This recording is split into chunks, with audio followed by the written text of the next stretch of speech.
E aí, Rodrigo? Fala, meu, tudo bom? Me ouvindo? Bom, O som tá bom aí? Tudo certo? A gente sempre tudo vai. certo. Então tá bom. Só seu cabelo que devagarzinho tá branqueando, né? Meu, esse E eu negócio já de, tô de faz tempo. fortes emoções, né? O cabelo, a barba, vai. Eu sei que ó, alguns pelos brancos aí devem ser do Alasca, Não, acertei. é, tem parcela, viu? Tem parcela, mas já deram mais alegria do que dor de cabeça, então por isso que eu fico te convidando aqui para a gente fazer esse bate-papo sempre. Obrigado Prazer, prazer. mais uma vez aí pela disponibilidade sempre rápida aí em nos Imagina, atender. A gente se, imagina. se- Tem um pessoal, né? Não posso ficar falando muito nome, senão eles vão ficar melindrados, né?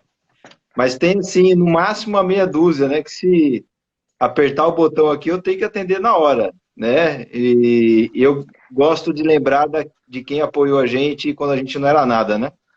E você, a Veda, até por vantagens logísticas, né? A gente sempre é, teve muito perto é isso e aí. sempre, então, desde o início aí, é um prazer atender você e a turma toda aí. É justamente por esse motivo, porque a gente está junto aí nessa caminhada, pelo menos desde 2017, que os cabelos não ficam brancos por conta de vocês, não, viu? Porque a gente sabe, a gente já entendeu qual que é a tese do fundo, a gente não entra né? A gente não costuma recomendar para os nossos clientes só quando tudo está indo bem. A gente sabe que é um fundo ganhador de longo prazo, com teses de longo prazo. E aí, longo prazo, né, a gente gosta de deixar claro para todo mundo que não é um ano, né? Longo prazo é no mínimo 5 anos. Então, É, quem está com a gente na tese desde o começo não tá com dor de cabeça, não. Talvez pelo contrário, tá raspando onde tem um pouquinho de dinheiro ali para aumentar a alocação na Alaska, porque o momento é bom, né? Eu acho que a gente vai começar a falar já sobre isso, aproveitar que já tem bastante gente aqui ouvindo a uhum. gente.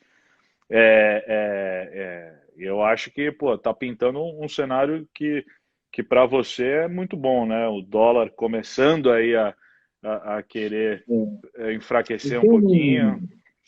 pra gente, vamos entrar na discussão quente, que o pessoal sempre pergunta, né?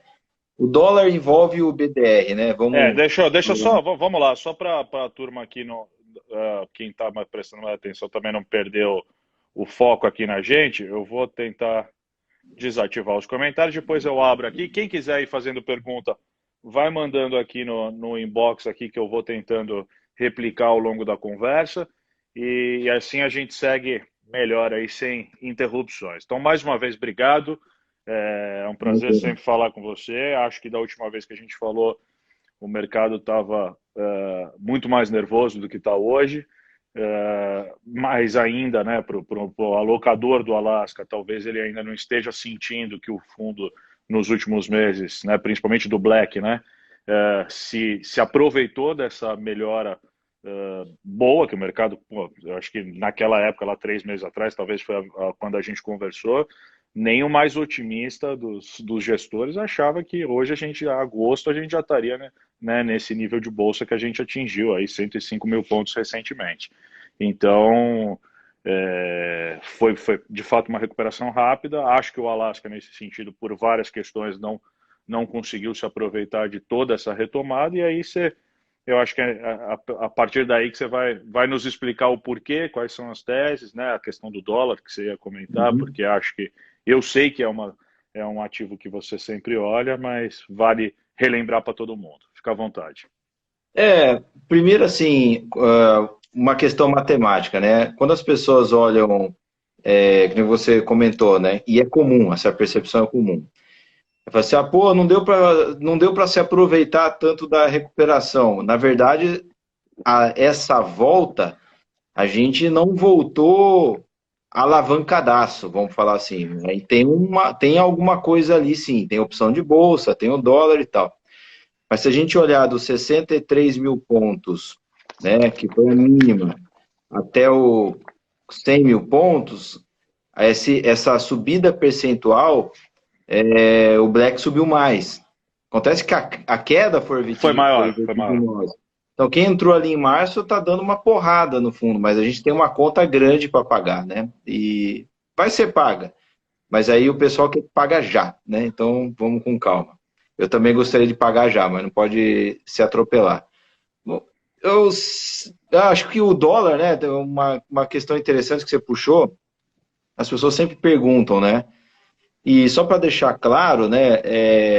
A gente tem dois fundos de previdência exclusivos com a XP, dois fundos de previdência com a Ecatu, são até os mais antigos. Tem o Alaska Black institucional, e esses 5 fundos são só ações, né? A casa Alaska, ela é majoritariamente long only. Acontece que o BDR domina o assunto, né? Então, o Poland, né, do Luiz Alves, que aplica nos outros fundos, mas ele é majoritariamente long only, fundo soberano que tem carteira administrada com a gente, é long only. Então, eu diria que mais ou menos uns 20% do que a gente tem sobre administração é o BDR. 80% da casa é long only. Então, falando do BDR, que tem dólar, qual que é a nossa cabeça do dólar? Tem várias coisas que envolve ali, né? Uma que o pessoal sempre pergunta, e às vezes eu coloco aquele ciclo da Bolsa em dólares. Eu coloquei recentemente de novo no Twitter, no Instagram, né? Desde a década de 60, um gráfico, uma senoide bonitinha, né? Aí muitas pessoas perguntam, pô, por que você olha em dólar se a gente está no Brasil, a gente vive em reais, gasta em reais, as empresas faturam em reais, né? Você deveria ver em real. Bom, aí você já pode retrucar com uma outra questão. Por que você vai ver em real se a gente já teve cruzado, cruzado novo, cruzeiro e outras moedas lá atrás? Como que você faz para ver da década de 60 até hoje? Corrigir isso, né?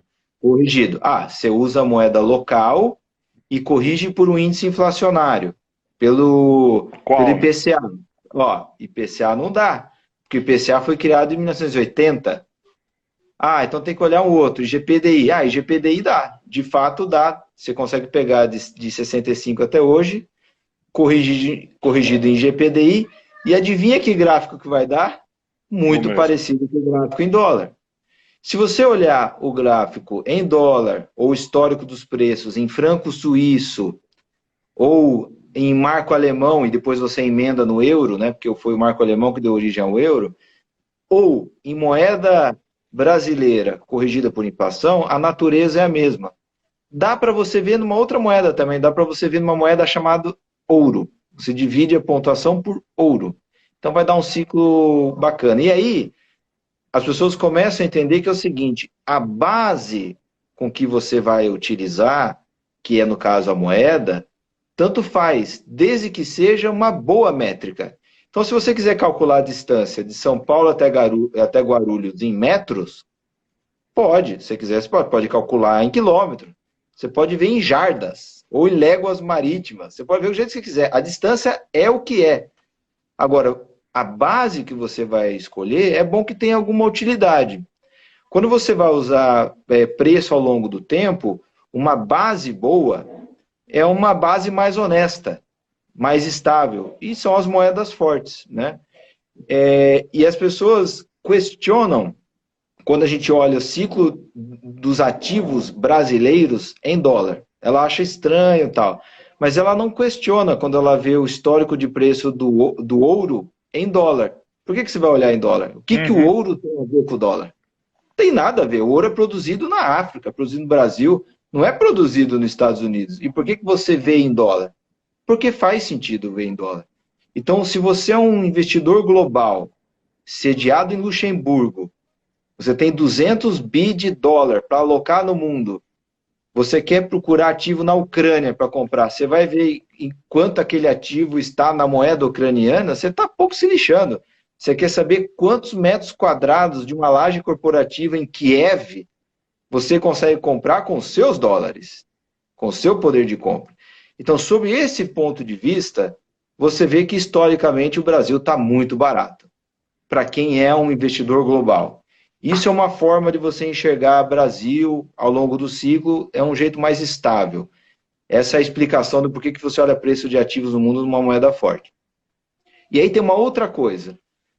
Quando você olha o dólar versus o real, né, esse par, a gente acha que o dólar está muito caro, ou, no caso mais correto de se dizer, é que o real está muito barato. Aí você fala, como é que você vê se o real está barato? Isso aí é a pergunta de 1 bilhão, né? Como é que você faz para ver? Tem várias formas de você ver. Você pode ver o índice Big Mac, é uma coisa super simples, você vê quanto que está um Big Mac, né, um padrão no mundo inteiro. Tem um outro índice bem mais legal, no meu ponto de vista, aquele Zara Index.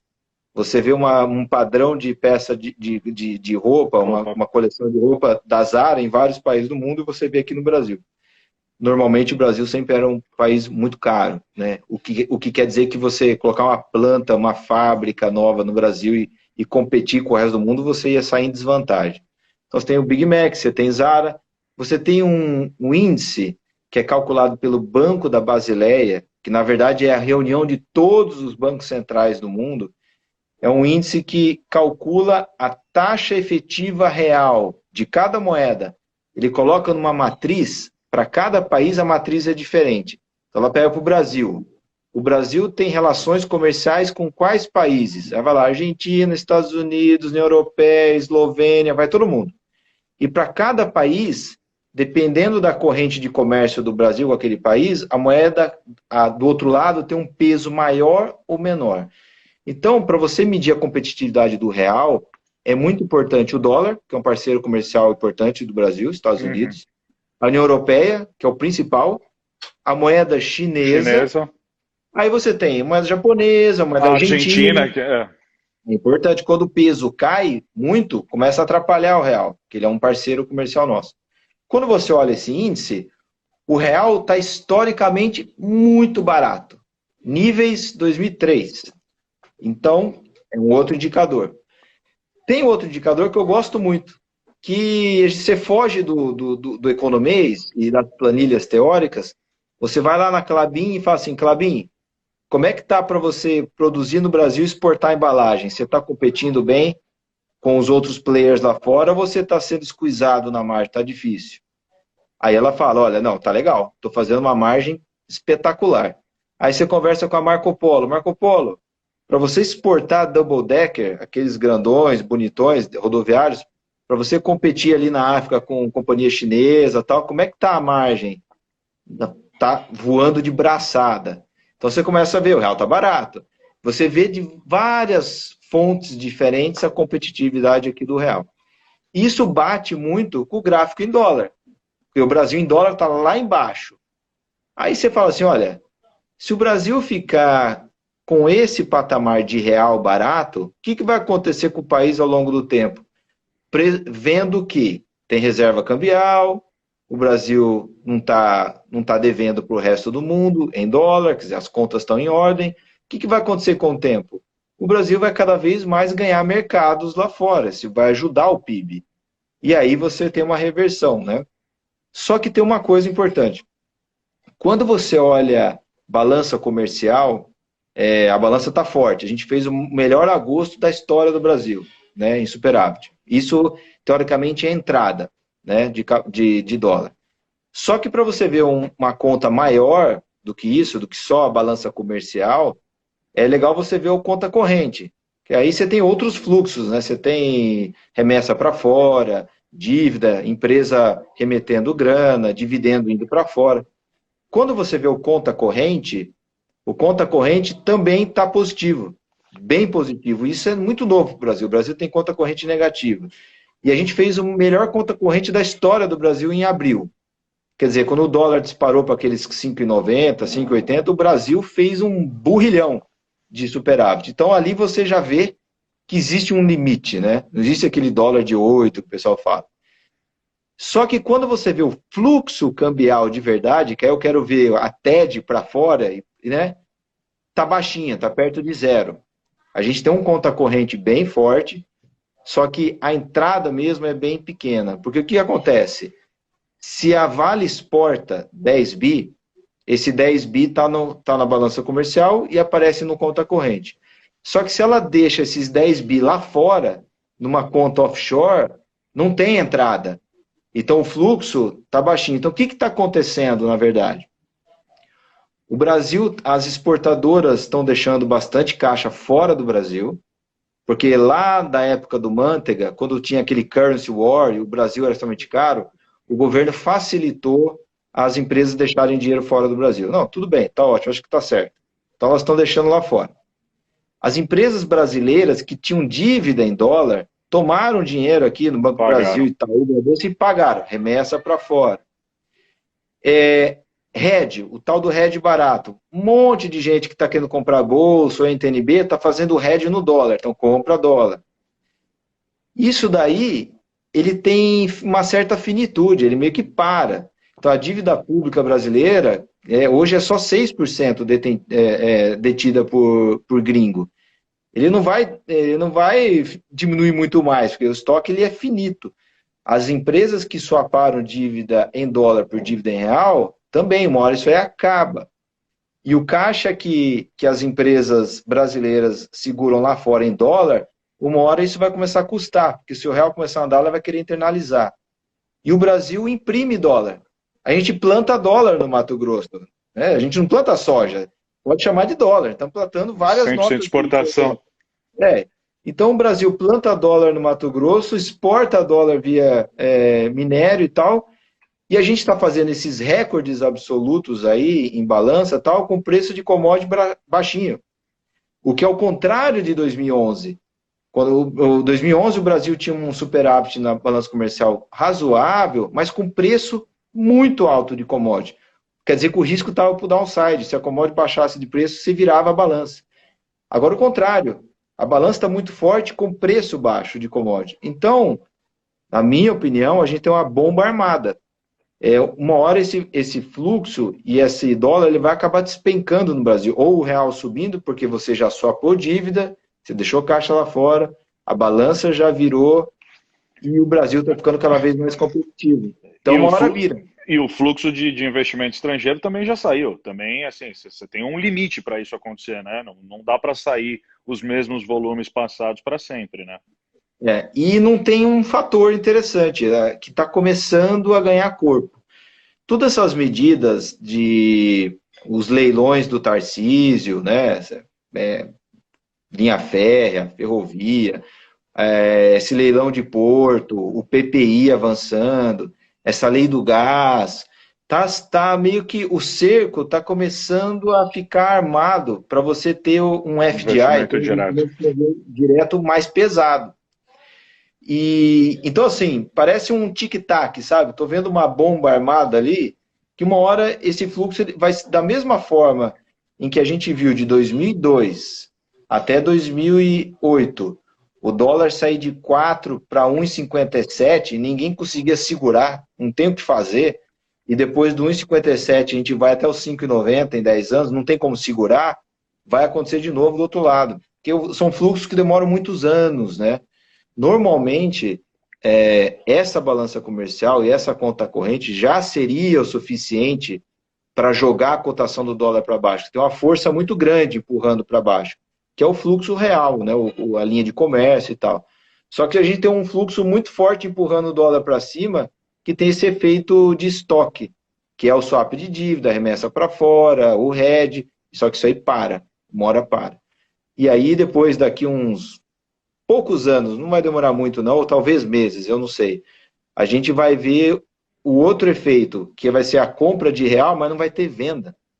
As pessoas vão querer vender dólar, mas quem que vai ser o comprador de dólar? Todo mundo já comprou, todo mundo está redeado em dólar, o caixa das exportadoras está lá fora, o que você vai fazer? E aí um estopim para isso pode ser duas coisas. Ou o crescimento dos Estados Unidos começa a decepcionar, e aí o fluxo de capital sai dos Estados Unidos e procura crescimento nos outros lugares. Você vê que já o Banco Central Europeu, já tem alguns líderes na Europa reclamando da valorização do euro, né? Estão com medo, né? Mas não tem o que fazer também, não tem como segurar. Se você tiver alguma decepção dos Estados Unidos, o capital sai dos Estados Unidos e vai para o resto do mundo. Sobra alguma coisa para o Brasil. Fluxo. Uma outra coisa, um outro estopim, pode ser alta de commodities. Se o commodities começar a subir, o fluxo é muito grande para o Brasil. E essa balança nossa, que é de 40, 50 bi de dólar, ela pode dobrar muito fácil. É só você aumentar o preço de celulose minério, petróleo, soja, milho, que explode a nossa balança. E aí não tem como segurar. Então, quando a gente junta tudo isso, o ciclo em dólares, né? Os ativos brasileiros muito barato em dólares, as companhias ganhando muito dinheiro aqui porque o real está competitivo, e esse efeito de fluxo que tá para começar, que a gente está vendo o fluxo comercial forte, mas o financeiro contrabalanceou, mas tem uma certa finitude, quando a gente coloca tudo isso no balaio, fala assim, meu, tem que ficar vendido em dólar. Não, Coloca aí e espera. e eu acho que tem um pouco também, assim, o investimento estrangeiro, ele também começa a se realocar o portfólio, né? A gente viu hoje as bolsas lá fora nos Estados Unidos, o Nasdaq despencou, né? Porque também vem de uma sequência, né, de recordes de alta, está no high Uhum. histórico. Então é provável que você comece a ter os grandes hedge funds, gestores, né, pô, fazendo esse jogo de realocação do portfólio, né? É, E Brasil tá barato, né? Na bolsa, no real, tá atrativo, né? Pro cara começar a pesar mais pra cá, né? tem uma outra coisa que, assim, é um feedback muito comum que a gente recebeu várias vezes. A gente conversa com todo mundo aqui no Brasil, né? Conversa com investidor e tal, e conversa com alguns lá fora. A primeira impressão dos investidores lá fora é que o Brasil é uma completa zona, né? O cara se informa pelo Brasil lendo o New York Times e fala, meu, caramba, o fascismo aí pegou mesmo, né? O governo fascista está acabando com tudo. Essa é a impressão. Vai fazer o quê? Problema do nosso governo que não sabe se comunicar direito, então tem culpa no cartório. Mas quando viaja um pessoal daqui do Brasil para fora, comitiva, grupo de investidores, ou pessoal técnico de governo mesmo, seja o pessoal de infraestrutura, O ou a próprio equipe Tarcísio, lá, né? o próprio Tarcísio, ou o pessoal do Ministério da Economia, e senta com o investidor para conversar, a impressão melhora muito. Os caras não tinham noção que tinha um pessoal do nível do Guedes, do Saxida, do Tarcísio tocando negócios, tocando, gerindo, né, o país aqui. Eles não tinham ideia. E aí isso pega muito bem, você desfaz uma imagem muito negativa. Então, eu acho que com esses leilões que tem, concessão, um monte de coisa para acontecer, edital, esse pessoal mais técnico do governo vai ter que viajar um pouco mais e dá para abrir uma comporta de fluxo aí muito importante para o Brasil. O que pode estragar tudo isso, e tem que ficar de olho, é o Brasil resolver abandonar completamente aí qualquer Não nível de adianta. responsabilidade fiscal. Sabe, meu, dane-se, vamos endividar o país até quebrar. Se isso acontecer, aí você tem fluxo de capital de local. O Indo próprio embora. local troca tudo que Lógico, tem lá fora. lógico. Mas, a Ah, princípio, eu acho que todo as coisas anormais, né, de 2020, auxílio emergencial, o déficit gigantesco, eu acho que está dentro da normalidade dos outros países no mundo e vai ficar circunscrito em 2020. Eu acho que a gente já está vendo esse segundo semestre já o Brasil tirando o pé da lama e um 2021 ok, com até um bom crescimento. E aí volta, você não tem mais medidas extraordinárias, né, calamidade pública e tal, e você volta numa toada de reformas, responsabilidade e tal, que não é mérito muito desse governo. Não é mérito, não é porque é esse governo, é porque a gente quer. E começou com o Temer. É a linha de conduta que o país está pedindo. Então, se você vê lá desde março de 2016, né, passou aquele processo de impeachment todo, a hora que o Temer sentou na cadeira, começou a vir teto de gasto, lei das estatais, reforma trabalhista, tentaram previdência, não reforma da deu, Previdência, quase na trave, graças já, ao né, teve um Joesley. subsolo. Olha, até nisso o Brasil deu sorte, né? O subsolo do Jaburu, né? Se não fosse ele, a reforma era de 400. Veio uma de 800, né? 2 anos depois. Então, 2 anos para ganhar 400 bi a mais, tá bom. E aí, eu acho que continua. Agora, não vai ser a reforma dos sonhos. A reforma administrativa, não sei se é essa que vai passar agora, se vai vingar, não é a reforma dos sonhos, nem a Previdência, nem a tributária vai ser. Mas é alguma coisa, é algo que a gente não tinha, né? E o país continua. Andando para frente. Porque esse é o dólar e a parte macro da história. Acho que as pessoas. Isso é o que passa na nossa cabeça. Agora, tudo isso não explica o movimento do dólar da semana que vem. Semana que vem, sei lá, meu, uma pesquisa do Biden ali na frente do Trump, o dólar estressa. Isso aqui é muito mais uma cabeça de 2 anos, 5 anos, né, 8 anos, que a gente está vendo que essa década dá para ser muito diferente do que a década passada. Os ativos brasileiros, a gente está entrando muito mais consciente sobre o quão ruim é o Estado para a economia, então a gente tem que tirar o Estado da economia e jogar a responsabilidade para as pessoas e para as empresas, o que foi diferente de 2010, né? 2010 a gente entrou com, sei lá, 2010 era o Ike, que era o cara mais rico do Brasil, então olha, coisa maluca, né? Então, acho que tem uma década muito boa pela frente, né? Essa é a nossa cabeça. Boa. Não, é assim, bom que já começamos com um tema quente, porque, né, o dólar tem passado por, né, eu acho que é o ativo mais nervoso aí nos últimos meses e tem passado por muitos questionamentos. O investidor pessoa física aumentou, né, posição em dólar, está sempre preocupado, e alguns a gente sabe que vão mais pelo efeito manada do que pelo racional. E aqui o legal é você trazer esse racional para o cara pelo menos refletir. Opa, né, eu tinha uma visão diferente, Uhum. mas está me dando fundamentos importantes. Antes da gente entrar nas posições, que eu acho que aí a gente vai ter os assuntos polêmicos também, né? O que você acha do ouro, né? Porque isso também virou praticamente obrigatório nas posições, né, de fundos, muito fundo que nunca tinha tido, né, esse tipo de alocação. Ele faz mais sentido que o dólar, né? Olhando simplesmente pro ativo, né? Não Olha, dolarizado. Ele para você tem algum racional no nível de preço que está hoje, né? olha, é assim, eu vou usar vários chapéus aqui para falar, né? Então, no fundo, a gente não tem nada de ouro. Não quer dizer que não possa ter. A gente pode ter, mas hoje não tem. Se você me falar assim, olha, você prefere o ouro ou dólar? Depende da quantia. Se eu vou viajar para Nova York, eu não vou com ouro no bolso, eu prefiro ter um pouco de dólar. Dólar tem essa utilidade como uma moeda líquida e aceita em qualquer lugar do mundo. Então, beleza, né? Para reserva de emergência, dólar, entre o dólar e o ouro. Agora, para você estocar um pedaço maior de patrimônio, se você tivesse que escolher entre dois, entre o dólar e o ouro, eu fico com o ouro. O ouro, historicamente, anda muito mais do que o dólar. Só que você vai ter alguns problemas. Né? Se você quiser ter ouro mesmo porque você não confia no sistema, você vai ter que ter ouro físico, Físico. né? Não Caro pra adianta caramba. nada.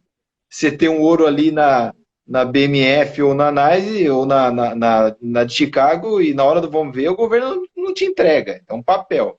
Então, você ter ouro físico. Para ter ouro físico, cara, você vai ter um trabalho. Você tem que ter cofre, tem que poder defender o seu cofre. Então, tem os seus problemas, mas eliminando a chance do mundo virar um Mad Max, e você quer simplesmente proteger o seu capital e tem que escolher entre ouro e dólar, eu ficaria com o ouro.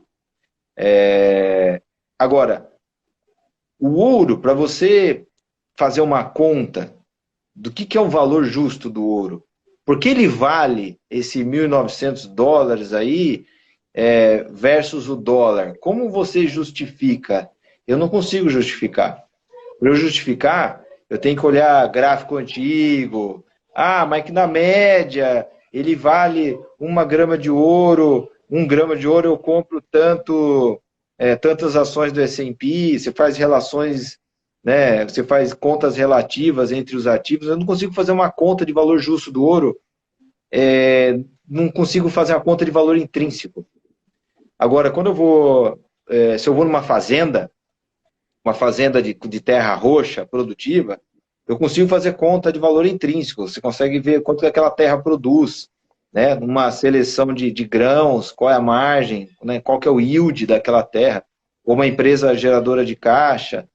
Então, para a gente sair de empresas e ir para o ouro, eu acho que tem que estar numa situação muito atípica, onde você não consegue achar valuation justo em nenhuma empresa ou em praticamente nada, está tudo extremamente caro, e ir para o caixa te deixa com medo porque você começa a desconfiar do papel, do dinheiro papel, e aí você corre para o ouro. Ou seja, eu acho que é a única situação onde a gente teria muito ouro. O valuation das ações é extremamente caro, e você olha para o papel moeda e fala, cara, esses bancos centrais estão brincando demais, eu estou apavorado, não quero comprar ação, não confio no dinheiro, eu vou para o ouro. E é o que eu acho que alguns investidores do mundo estão fazendo. Não tiro muito a razão deles.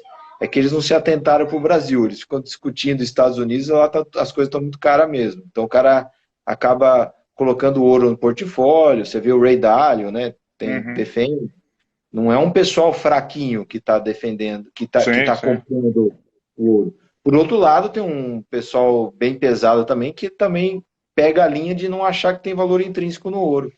Eu falo sobre o ouro com o Luiz Alves e ele prefere, cara, vai ver empresa barata que é melhor. Não gera Então, riqueza, né? Não gera é, riqueza. Então é difícil de você saber quanto que vai mas, valer, né? mas assim, como eu te falei, se eu tivesse que proteger meu capital e se fosse algo que eu não conseguisse ter ações e tem que escolher entre o dólar e o ouro, eu preferia ter o ouro. Então, pra você ver onde que a escala do dólar, onde que a gente coloca, né? Mas o mesmo Ray Dalio que fala do ouro, ele defende a tese também que assim, não é para você ter agora para os próximos 6 meses, é para você ter a vida inteira, né? Então assim, Exato. se você vai comprar ouro para ter na sua carteira de investimentos pro resto da vida, ok, não importa se está 1.900 agora, né? Vai te proteger, né? Anticíclico, sei lá. Mas agora, porque subiu bastante, está todo mundo comprando, né? Provavelmente vai se arrepender de entrar nesse patamar daqui 6 meses, quem tem essa visão de só da oportunidade, da posição tática, né? Exato. Tem um negócio que, assim, um mesmo ativo, ele pode ser útil para uma pessoa e pode ser inútil para outra, mesmo tendo o mesmo comportamento de preço. E o que acontece? É que as pessoas não reagem de forma igual às movimentações de preço. Então, uma pessoa que comprou ouro, meio que, sei lá, né, o Ray Dalio está comprando, tem uns caras aí falando, não confio muito em Bitcoin, vou comprar um pouco de ouro. Tem esse cara que comprou ouro. E aí, do outro lado, você tem o Jim Rogers, que gosta de metais preciosos há décadas. Você tem o Ray Dalio, que tem uma consciência de alocação de capital muito mais madura. Aí esses caras também compraram ouro. É muito perigoso esse primeiro cara que comprou só por, né, ter lido e rasamente, né, sobre isso. O que acontece? Se o ouro cai 40%, o que esse primeiro cara faz? Fica puto, chora, vende, vai falar que foi uma porcaria esse head e perdeu. O que os outros vão fazer? Vão continuar seguindo a alocação, vão rebalancear, vão Vai comprar um comprar pouco mais, mais. né? Vai, né, cair um pouco pesado o ouro, vai voltar ainda mais pesado. Ou seja, a forma com que você lida com as variações de preço determinam o seu retorno muito mais do que a variação de preço em si. Então, por isso que a gente vê que cada CPF tem um retorno diferente no Alaska Black, Uhum. embora a cota seja única. Mas se o cara entra pesado lá em cima e sai embaixo, e tem do outro lado tem um cara que faz aporte constante, e tem uma terceira pessoa ainda que fica quietinho quase todos os meses, e quando tem cota negativa ele põe mais, o retorno é totalmente diferente. E o fundo é o mesmo. Sim, Então, isso é curioso. O retorno é diferente para as pessoas. sim. E a construção da carteira é muito importante para ter esse equilíbrio, né? Para também tirar um pouco do investidor a visão individual do ativo, né? Para ele entender que o ativo ele faz muito sentido na construção de uma carteira e não olhado, às vezes, isoladamente, né? Porque o Exato. investidor, talvez, que compre só o ouro agora, porque está todo mundo falando de ouro, né? Ele vai construir um portfólio super concentrado e vai ficar refém de né, da volatilidade desse ativo. No portfólio do Ray Dalio, que tem de 14 a 15 ativos, né, que ele fala normalmente, pô, isso faz total sentido, né, porque provavelmente está protegendo, né, tá uma fronteira muito mais eficiente ali sendo construída. Perfeito. Muito bom. Acho que essa é uma visão que a gente compartilha também, apesar de ter, de fato, tido uma demanda muito mais forte, muito mais produtos surgindo também, porque até um ano atrás, ouro também era um ativo complicado de ter aqui, o investidor pessoa física, né? O da Bolsa é baixa liquidez, ele tem custódia cara, né? Agora você tem aí fundos baratos com variação de ouro, redeado, né? Tirando a exposição a dólar, porque muitas vezes o investidor olhava no jornal também e falava, olha, o ouro subiu 30%. De fato, o dólar deu 35%, você perdeu 5% porque o ouro caiu lá em Nova York, na verdade, né? O cara não se atentava a isso, ele olhava só a cotação do ouro em real aqui. Agora, olha só que curioso, né? Por isso que às vezes as perguntas das pessoas são super honestas, né? Só que elas partem para a conclusão muito rápido. Então, assim, pega esse caso que você falou, nossa, o ouro subiu 30%.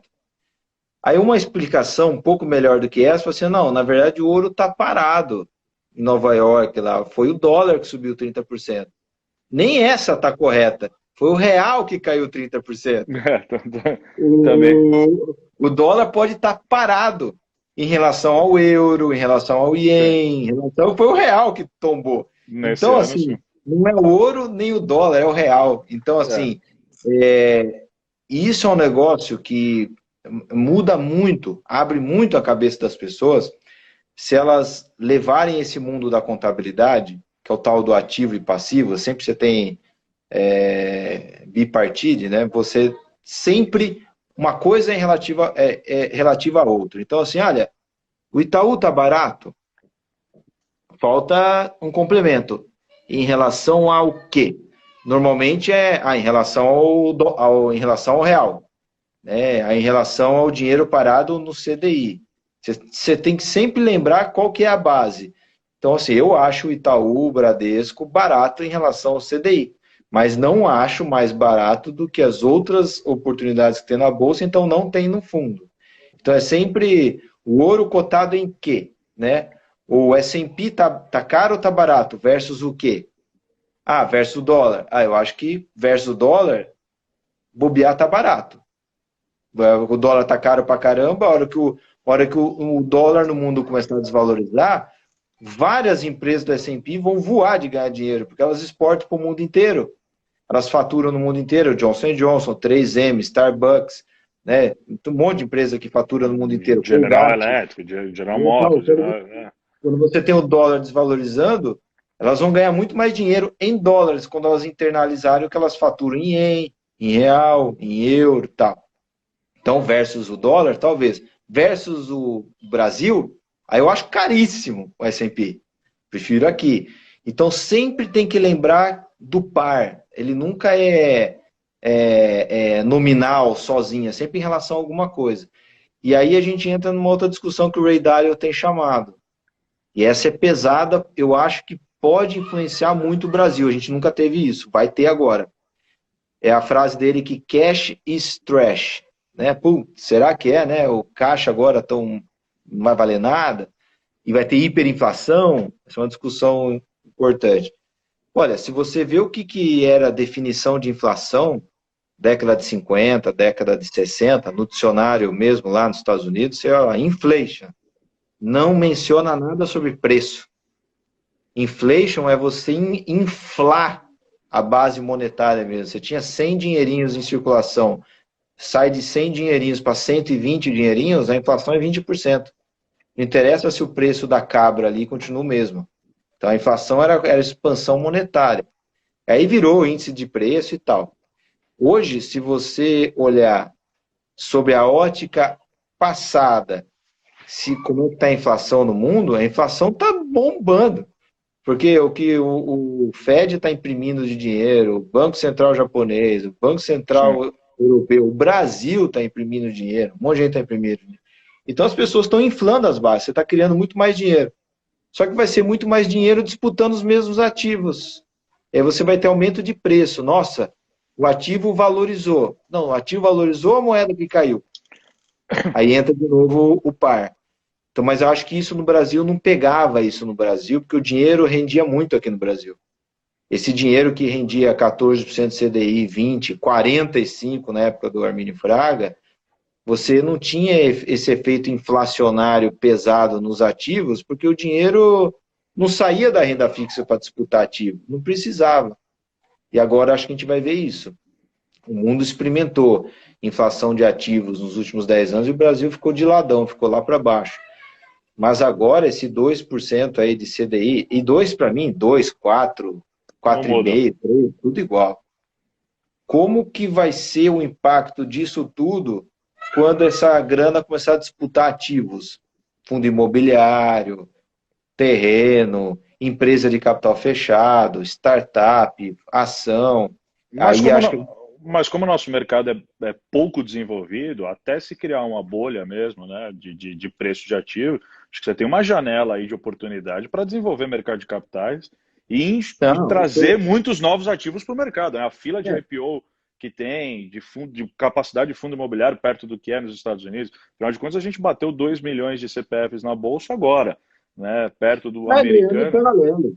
Ele vai andar totalmente em paralelo. Você não vai ter assim o dinheiro disputando um monte de ativo e os empresários marcando toca. Não, Lógico. os caras vão listar ação, lista a empresa, faz follow-on, capta dinheiro no mercado, mas vai ser uma grana que vai escorrer dentro do setor produtivo. Seja um fundo imobiliário que vai construir um prédio, financiar um prédio, ou uma empresa que vai captar uma grana para poder expandir produção, ou o cara que listou uma companhia, pegou um dinheiro primário, isso daí salda a dívida ou financia crescimento. É uma grana que, de uma forma ou de outra, vai virar produção, vai aumentar a capacidade de prestação de serviço ou de vendas de alguma empresa.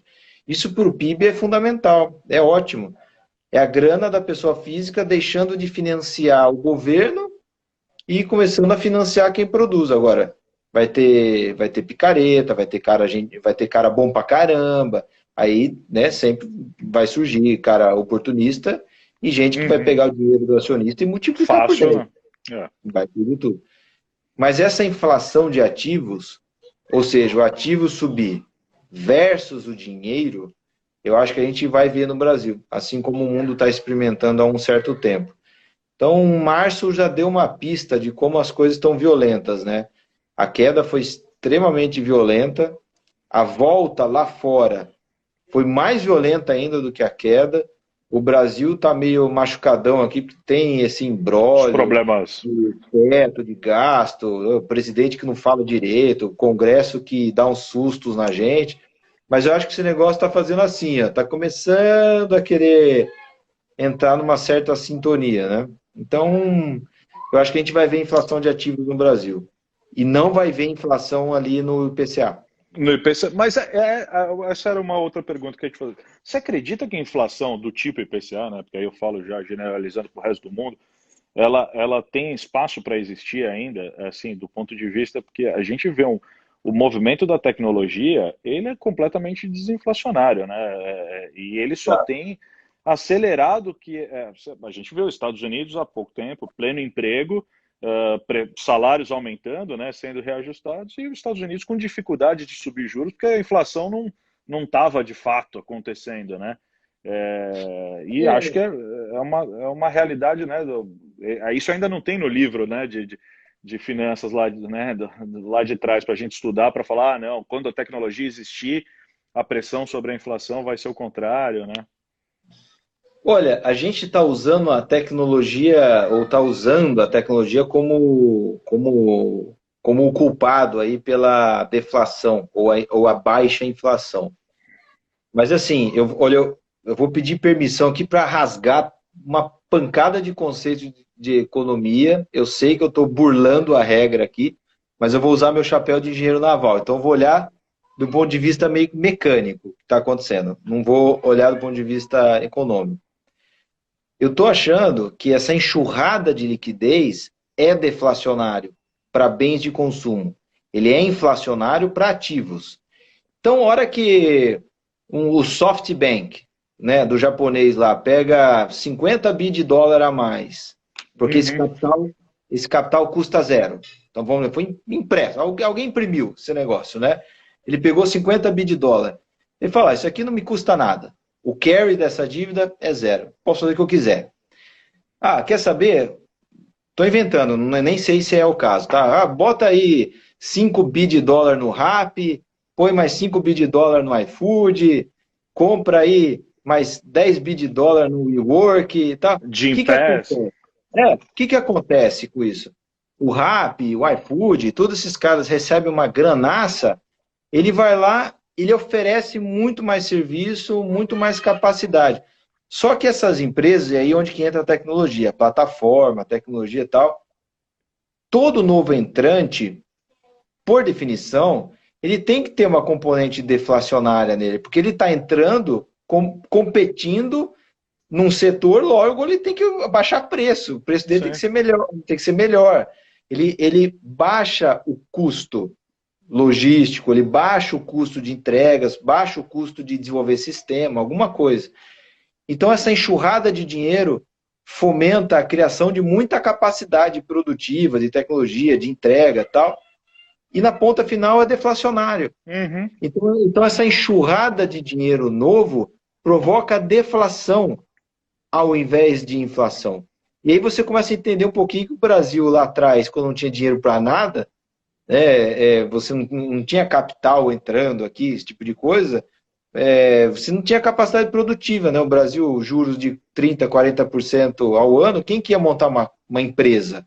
Só louco, né? A inflação rodava nos 2 dígitos altos, você não tinha crédito, o custo de capital era altíssimo, você produzia um chinelo e vendia por US$ 200 para ver se paga as suas contas. Então, eu não sei, Não, é um não, negócio estranho. isso que a gente está fazendo aqui é super deflacionário, né? A gente tá, né, você está trazendo educação aqui para quase 1.100 pessoas ao vivo. Imagina quanto custava isso antes da pandemia, que ninguém tinha o hábito de fazer live, né? Para eu botar 1.000 e poucas pessoas num auditório, um hotel, valet, comida, não sei o quê, pô, né? Olha o que a gente está deixando Não, de eu pressionar o vou. mercado. Eu perdi as contas de quanto que eu fiz, né? Em 2 anos aí, eu devo ter chego perto de 100, assim, Eventos eventos, ao vivo, né? Em pessoa, talvez né? talvez por baixo. Olha como que era a rotina. Saio de casa, 5 horas da manhã ou 6 horas, aí você tem o translado até o aeroporto. Aí você tem a espera para fazer o check-in no aeroporto. Aí você entra no avião. Aí você tem o tempo de voo, chega no outro aeroporto. Chega no outro aeroporto, você tem o translado até um hotel. Aí chega no hotel, você tem o check-in no hotel. Você deixa a mala, sobe no banheiro, lava o rosto, vai no banheiro e corre para o outro evento. Ou seja, eram 48 horas corrido para, no meu ritmo, atender 3 vezes 100 pessoas, né? Então, 3 eventos de 100 pessoas, ou seja, 300 pessoas que me custava 48 horas, ou às vezes 72 horas. E aí, no meio do caminho, você fica distante da família, você tem todas as coisas que você imagina. Hoje em dia, 1 hora a gente matou o assunto e é 10 vezes mais pessoas. É Quanto isso aí. custou? Aí você faz 7 vezes por semana, né? Ou mais, né? Porque eu te vejo aqui com uma... Então, assim, essa abundância de capital através da tecnologia realmente tem uma componente deflacionária muito importante. Só que tem uma coisa que, pelo menos olhando 70 anos assim, nunca escapou, que é a inflação junto com o preço de commodities. Então, assim, quando o commodity resolve subir, não tem jeito. Não tem jeito, porque sobe o preço de comida, sobe preço das coisas, transporte. madeira, cobre, alumínio, para você construir fábrica, então você precisa repassar esse preço, a inflação vem. E aí, o mundo de hoje de inflação baixa combina perfeitamente com commodity baixo. Então, a commodity está muito baixa. Então, o Brasil ele tem uma espécie de hedge para cagada mesmo. Qual que é a cagada monstra que pode acontecer? Inflação, né? A inflação vem com tudo no mundo, né? Vamos supor que isso aconteça. O que vai acontecer com o Brasil? Olha, o Brasil é credor externo. E a inflação vem normalmente junto com commodities. Commodities é o que a gente exporta. A gente está fazendo 50 bi de superávit na balança, vendendo negócio com precinho desse tamanho. Então a nossa balança explode se commodity subir, o que seria algo combinado com a inflação subir no mundo. Então, assim, a chance de você ter um problema gigantesco, estrutural, que arrebente com o Brasil nessa condição de celeiro do mundo, vende comida para o mundo, 1,2 bilhão de pessoas comem por causa do Brasil. É muito difícil o Brasil dar errado nesse sentido. O que poderia fazer o Brasil dar errado e a gente voltar com aquela mentalidade do Dilma, governante da Dilma, e aí gastar dinheiro sem ter... você, né, coloca o chapéu de Argentina, mas eu acho que também isso não acontece no Brasil. Se a gente, por menos do que uma argentinização, vamos falar, a gente colocou 3 milhões de pessoas na Paulista. Se a gente começar a chegar perto dessa situação aí, não interessa quem é o presidente. Pode ser o Bolsonaro, pode ser o Amoedo, pode ser o Ciro, quem for. Se resolver levar o Brasil para o caminho venezuelano, boliviano, eu acho que cai. Eu acho que ninguém vai ficar muito quieto, não. Então, o Brasil tem um downside risk para esse evento de cauda péssimo, acho que razoavelmente protegido. Bom. Então, dá para confiar no longo prazo do Brasil. A gente aguentou 6 anos da Dilma, acho que a gente aguenta muita coisa. Perfeito. Vamos para mais assuntos polêmicos. Cogna. Acho que esse é o assunto da moda, né? Porque até cresceu um pouco. Assim, eu já te elogiei várias vezes pessoalmente, que sou teu fã em relação ao trabalho que você faz de educação, né? Não estou falando nem como gestor sem dúvida, né? Mas principalmente que é um trabalho muito parecido com o nosso aqui, de assessor de investimento, que é levar a educação para o investidor para que ele saiba exatamente os riscos, aonde ele está investindo o recurso dele, principalmente num mundo novo que a gente torce para que não volte mais, que é de uma taxa de juros mais razoável que permita que o investidor olhe para vários ativos e não seja mais só um simples rentista, né? Então, você já vem na internet aí se expondo sem precisar, porque você não ganha quase nada com isso, né, a não ser o trabalho legal que faz, né, a recompensa disso, o reconhecimento, mas você vem se expondo, educando e falando, colocando sua opinião, ganha muitos fãs por conta disso, ganha também, às vezes, uma turma, uns haters, né? Mas faz um trabalho legal. Só que também aparecem pessoas que a gente sabe que não são tão com vieses tão positivos e que influenciam para o mal o investidor que agora está querendo se aventurar, né, na bolsa, e aí o cara, né, sai, né, contraria tudo que a gente tenta explicar aqui, que bolsa é um negócio de longo prazo, que tem que ir aos poucos, né, ninguém fica rico, né, não é um processo. O Warren Buffett fala muito disso, né, que é um processo de longo prazo, você não vai ficar rico da noite para o dia, mas tem alguns que vão lá e compram opções de Cogna, né, se enchem de opções de Cogna, porque ouviram alguém recomendando na internet, alguém que não tem compromisso nenhum, né, com o dinheiro do sujeito. E aí, de queridinha da Bolsa, né, de um mês atrás, né, a Cogna parece que virou uma vilã agora, né, não para de cair, muita gente perdeu muito dinheiro, né, nessa história, muita pessoa física perdeu muito dinheiro, e eu sei que o fundo tem uma posição, que você é um acionista da empresa. Então, para esses que estão desesperados, pensando talvez em se livrar da ação, porque não aguentam mais ver ela cair, qual é o fundamento, né? Não a história aí que tentaram vender, né? Mas qual é o fundamento por trás da companhia, né? O que você está olhando de valor, por que você acha que o papel está barato? Provavelmente nesse patamar, o Luiz que fala isso sempre, né? O mercado está dando oportunidade para ele comprar mais, né? Por mais que ele não queira, o mercado está falando compra, está barato. Assim, é que por acaso essa ação está tendo muita gente participando dela, né?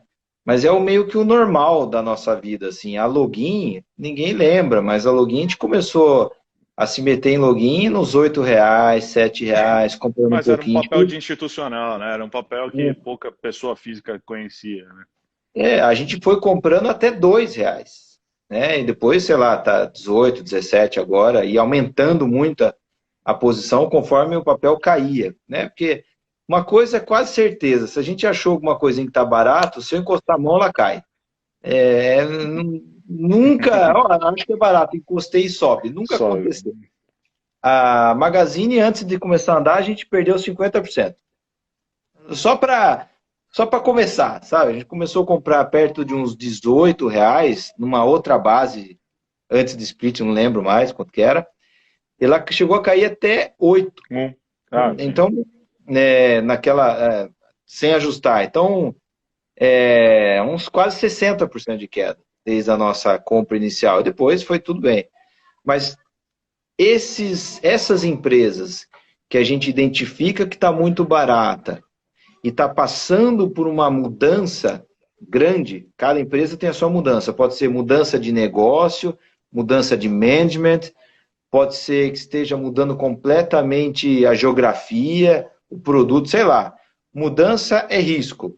E mudança, no curto prazo, custa. Né? Ela não dá receita, ela custa. Você manda a gente embora, custa você, no caso da Cogna, né? Sei lá, vai ter que fechar curso, vai ter que ficar sem receber de aluno, vai ter que fechar campus, vai ter que reconhecer um monte de despesa antes de começar a faturar na base nova. Então, a gente está nesse processo. No segundo trimestre foi isso. O terceiro, provavelmente, também tem grande chance de ser um banho de sangue o resultado. Mas o que a gente acredita que vem aí em 2021, 22, 23, é uma base no ensino superior bem mais leve, de menos cursos presenciais, mais ágil no crescimento do EAD, e isso conserta o ensino superior. As outras 3 linhas de negócio, a Vasta, que é sistema de ensino para o ensino básico, já está crescendo, já está indo bem. A Platos, que é sistema de ensino para vender para outras faculdades, é pequenininho, mas está crescendo bem já.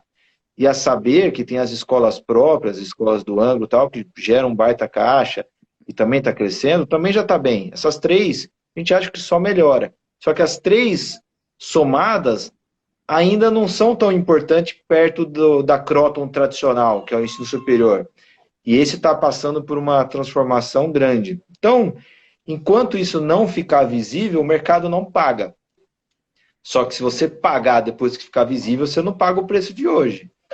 Esse é o lance, né? Você tem que acreditar que vai virar, né? Pode estar errado, mas você tem a chance de pagar hoje um preço que reflete um negócio totalmente destruído, ruim, né?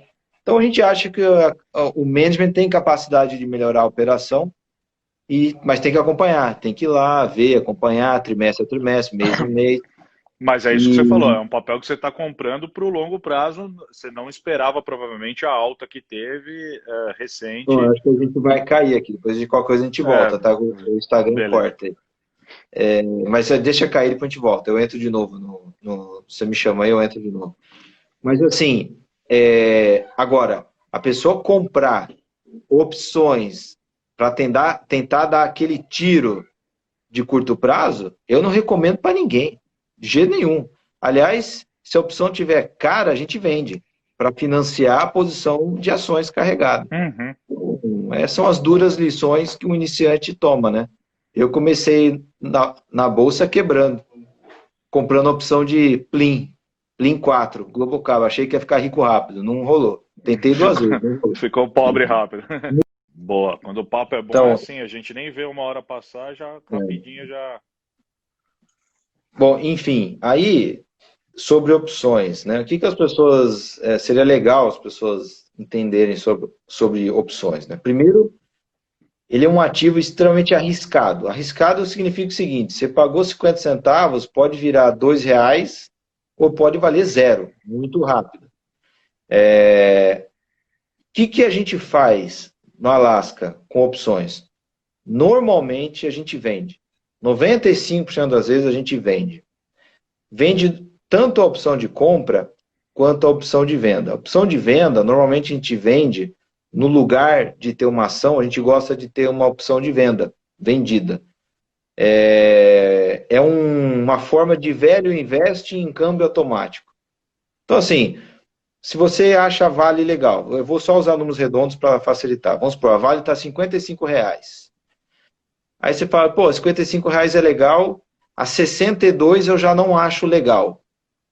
Então você vai lá e vende uma opção de venda, você vende uma put com strike R$62, você vai pegar aí os seus 7, 8 reais de prêmio, então você pega essa grana, você deixa de gastar 55 reais, e o que, que acontece? Se a ação passar de 62, no horizonte de tempo que você, né, fez a opção, a sua opção que você vendeu por 7, 8 reais vira pó. Você ganhou aquilo, beleza, virou lucro. Fora que você não usou o dinheiro estava lá no caixa. Se a ação for até 61 reais, bom, você vai ser obrigado a comprar por 62, ela vai estar valendo 61, então você vai ter perdido um nessa historinha, mas você recebeu 7, 8 reais antes. Então, você, no final das contas, você acaba sempre comprando com algum descontinho quando você vende put ou perdeu o rally. A ação deu uma porrada e você não pegou. Mas a gente fala que é velho investe em câmbio automático, porque quem está um pouco mais familiarizado é o seguinte, você vendeu uma put, conforme o papel sobe, você vai tendo cada vez menos dele. O delta vai diminuindo. E é desejável. Quanto mais o papel sobe, melhor você ter menos, em tese. E conforme o papel cai, a put vai engordando, o delta você vai tendo cada vez mais dele. Mas é o que é legal. Se a 55 reais você teria X, a 50 reais acho que você teria um pouco mais do que X. A única coisa é que para fazer isso, é melhor que você tenha sempre reservado caixa para caso você seja exercido. Você vai ser obrigado a comprar. Exato. Muito. Não existe, exato, não existe estratégia, de novo, né? Volta lá na questão do ouro, não existe estratégia única, né? Olhar o ativo simplesmente, aí quem faz isso, principalmente quem é novato no mercado acionário, tem que tomar mais cuidado, principalmente porque a opção, diferente da ação, né? Por mais que você esteja certo no fundamento, você tem o tempo agindo contra você, né? A ação você pode comprar cara, e se o fundamento é bom, você pode ficar 5 anos com o papel na carteira, que uma hora, né? Se a empresa é boa, ela vai recuperar ali o preço dela. A opção não, né? Ela vence, né? Então, se até aquela data do vencimento não deu certo a tua tese, você tem que estar preparado para perder, no mínimo, o prêmio da opção que você pagou, né? Então, não é para qualquer um, isso tem que ser feito numa estratégia total, né? Não única, né? Filosoficamente falando, normalmente, não sempre, mas normalmente, embutido ali no preço de uma opção, tem uma boa dose de ganância e autoconfiança. Então, um cara super autoconfiante e ganancioso, ele dá uma influenciada no preço da opção. A opção fica gorda, fica cara, porque os gananciosos e autoconfiantes disputam as opções em si, elas encarecem.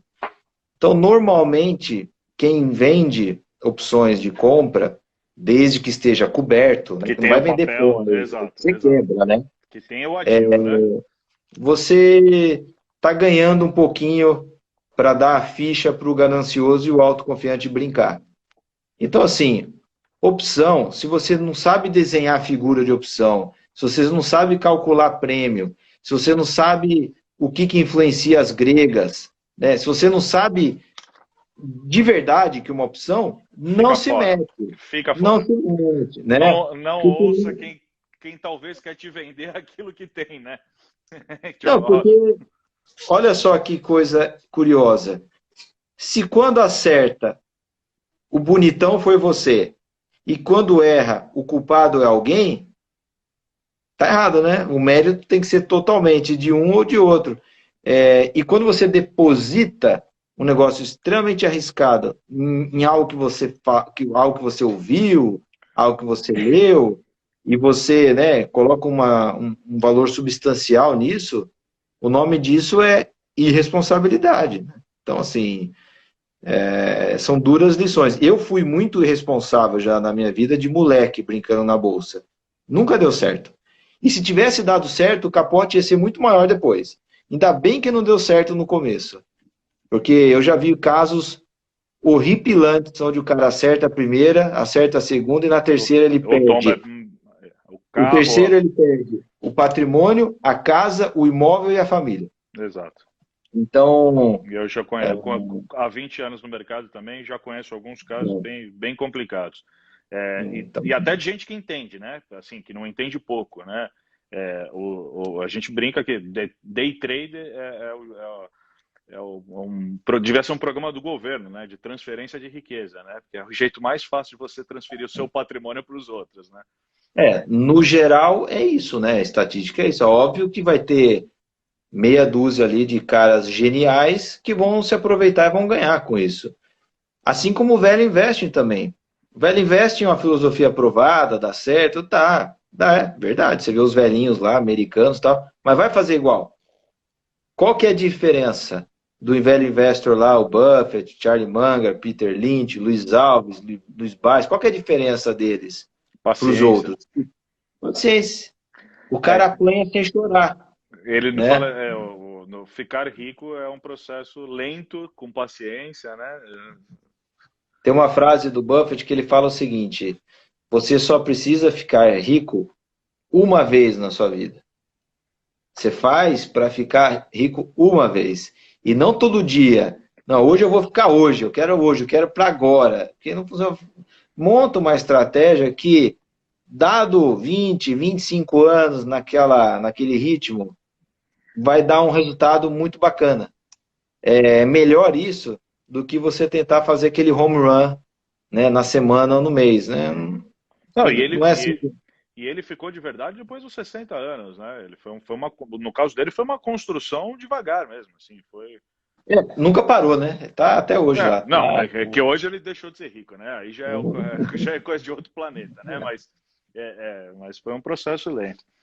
Bom, eu não vou entrar caso a caso do fundo, né? Eu sei que as posições, enfim, são posições que a gente já conversou aqui, não acho que mudou nada, até pelas cartas, não mudou nada de forma significativa. Então, não sei se você quer comentar algum outro ponto que a gente não citou. Eu vou dar uma olhada aqui nas perguntas. Infelizmente, eu perdi a maioria porque eu vi que tinha. A gente acabou de falar. Eu tenho uma aqui perguntando se dá para viver de day trader. Bom, acho que a gente acabou de responder. O outro falou: eu quase quebrei com opções de COG, né? Então, a gente já matou. Já matou as perguntas que ficaram nesse daqui que a gente acabou de abrir aí com 10 minutos. Nos outros, eu espero aí que a gente tenha respondido, senão eu pessoalmente depois tento mandar a resposta. Uma outra analogia legal para as pessoas terem na cabeça, eu coloquei vários gráficos onde mostra que o preço da ação vai ficar gravitando muito perto do quanto que a empresa está dando de lucro ou, de uma forma mais completa, do que ela está gerando de caixa e tal. Só que isso é muito bonito, o gráfico que eu coloco. É lindo, tá coladinho, mas é gráfico de 10 anos, 12 anos, 6 anos. Se você for dar um zoom nesse gráfico e você tentar ver assim no dia a dia, né, você faz o VAR, né, e tenta ver dia a dia, não tem nexo nenhum. Absolutamente nenhum. Então hoje, por exemplo, por que eu nem sei como que terminou, por que a Magazine caiu 3 ou 4%? Ah, porque a Tesla caiu 8, caiu 7. Essa é a principal explicação. Lá fora Porque a tecnologia caiu, né? a tecnologia caiu bastante, contaminou aqui, né? Aí as ações mais de valor, tipo banco, o real, Subiram, o real valorizou, subiram. Esse rotation acontece no dia a dia normal. por sei lá que razão.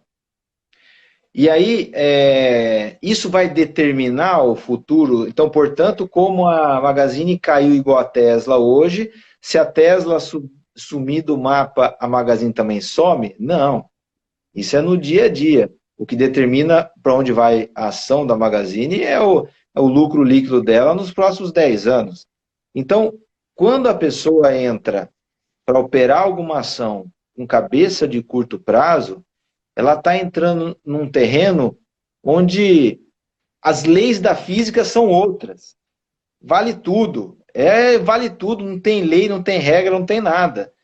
Trump, Biden, a Tesla, declaração do Elon Musk, qualquer coisa. O que não falta é ruído no mercado, né? Isso. Não, e uns ruídos gigantes, né? Uns ruídos que deixam a gente de cabelo em pé. É ruído do tipo demissão do Moro. Né? O Ibov chega a bater 10 de queda no intraday. É um ruído. Pouco importa o que vai acontecer com a Rumo se o Moro for embora. Mas naquele dia importa. Naquele dia importa. Então, quem opera ações com visão de curto prazo, seja um day trader, o cara que comprou opção, ele está totalmente vulnerável a qualquer tipo de coisa. Quando a pessoa tem uma cabeça mais de longo prazo e está gastando tempo para entender para onde a companhia vai, vamos pegar o caso da Rumo. Pouco importa o Biden, importa quantos vagões ela tem, quanto que ela encaixa ali dentro de açúcar, milho e soja e qual a margem nessa operação. Basicamente, né? Não tem outras coisas mais específicas, mas basicamente isso.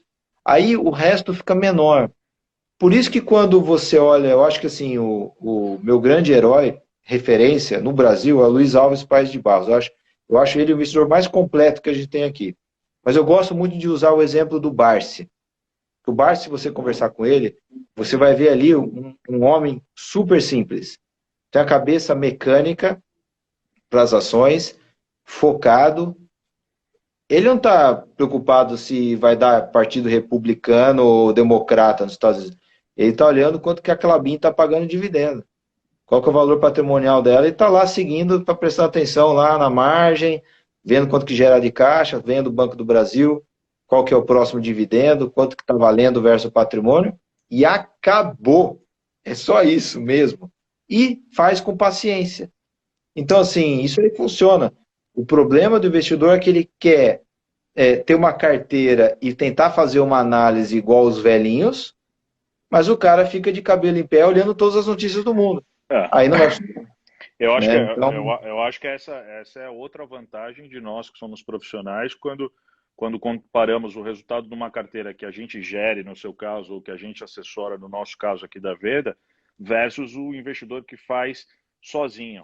Não quer dizer que ele não tenha capacidade técnica de fazer melhor, mas os fatores emocionais agem muito mais sobre ele quando ele está fazendo com o dinheiro dele do que a gente que é profissional cuidando do dinheiro de terceiros, né? Na crise, a gente viu ali em março, pessoas topando sozinhas, né? Porque vai lá no home broker e vendeu um prédio na Faria Lima por metade do preço que comprou 2 meses antes. Como assim? Um metro quadrado na Faria Lima está valendo a metade só por conta de um mês de pandemia, né? Não tinha nem do lockdown, não teve nem... as empresas estavam lá ainda, trabalhando, alugando. Então, o que faz o cara topar isso? É 100% emocional, né? É 100% desespero, né? De ver o dinheiro ali, entrar todo dia na conta dele e ver a posição dele diminuindo de valor. Enquanto o cara que já passou 20 anos por várias situações como essa, né, tá usando justamente esse momento para comprar mais, né? Porque tá falando, pô, tem uns caras desesperados vendendo aqui a qualquer preço, vou me aproveitar dessa oportunidade, né? a mesma coisa que você chegar para o filho da pessoa e falar, olha, eu pago no seu filho R$ 1.000. O cara fala, nossa senhora, meu filho não está valendo nada. Vai, leva antes que eu perca tudo. Pelo menos R$ 1.000 na minha mão do que nada.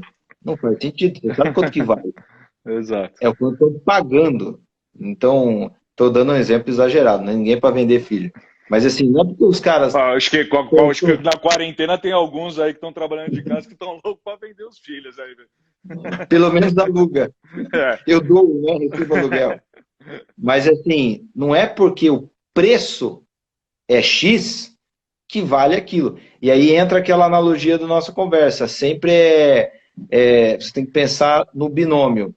O ativo cotado em alguma coisa. Essa cotação, é oferta e demanda por aquele ativo no curto prazo. Mas se a gente ficar nessa conversa, a gente vai até amanhã. Vai embora. Eu só quero, mais uma vez, agradecer. Eu vi aqui que tem algumas perguntas relacionadas a dólar, inflação, coisas que a gente citou. Para quem não viu, eu acabei de subir lá na página da Veda, então quem está interessado em saber sobre isso, a gente falou bastante lá no comecinho da live, por volta das 18 horas. Então tá lá no IGVT, já subi lá. Aproveita para seguir nossa página também e já assiste lá o que o Breda falou, tanto sobre dólar quanto sobre inflação, tá? Não dá para falar todas as ações da Bolsa, tem gente aqui perguntando sobre IRB, JHSF, enfim, senão a gente vai... IRB eu já falei algumas vezes, eu nunca entendi como o IRB ganha dinheiro, então eu não sei nem do que se trata, nunca cheguei perto. Então não sabe por que perdeu também. Não sei o que aconteceu. Então, boa. Então tá respondido sobre IRB. Valeu, Breda. Obrigado. Daqui uns 2 meses eu te amolo de novo para a gente fazer outro. Imagina. Tá. Obrigado, Marcati. O pessoal todo da Veda, é sempre um prazer. E te vejo por aí quando a gente estiver andando aí no Itaim mais próximo. Aí. Fechado. Se cuida. Tá Abraço para a certo. turma Você toda. também. Valeu. Saúde para todo mundo. Abraço. Abraço. Tchau, tchau.